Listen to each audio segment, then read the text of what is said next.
அஸ்ஸலாமு அலைக்கும். Welcome to Shala's recipes. இன்றைக்கி நம்ம என்ன ரெசிபி பார்க்க போகிறோம்னா க்ரீமி சீஸி சில்லி பாஸ்தா தாங்க பார்க்க போகிறோம். வாங்க எப்படி செய்யலாம்னு பார்க்கலாம். கொதிக்கிற தண்ணியில் ஒரு கப் பாஸ்தா சேர்த்துக்கலாம். அதுக்கு தேவையான அளவு உப்பு நல்லா வேக விட்டுருங்க.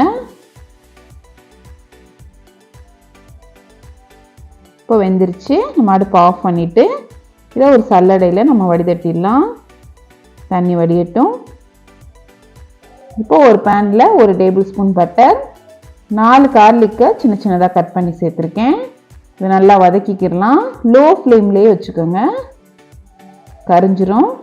இப்போ ஆனியன் 1 அதையும் சேர்த்து நல்லா வதக்கிக்கிடலாம்.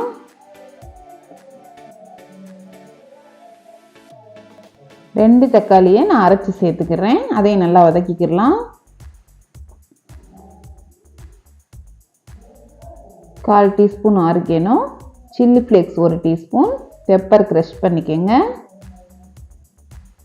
Chilli powder 1 teaspoon, sugar 1/2 teaspoon, salt 1 teaspoon சேர்த்து நல்லா மிக்ஸ் பண்ணிக்கலாம். இதில் 1/2 கப் மில்க் சேர்த்துக்கலாம்.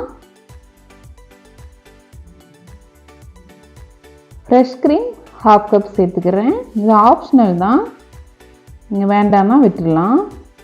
சேர்த்து நல்லா மிக்ஸ் பண்ணிடுங்க.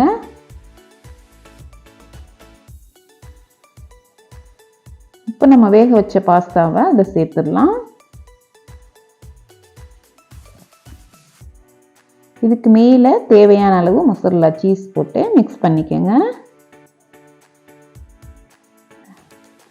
ரெண்டும் நல்லா மிக்ஸ் ஆகணும்.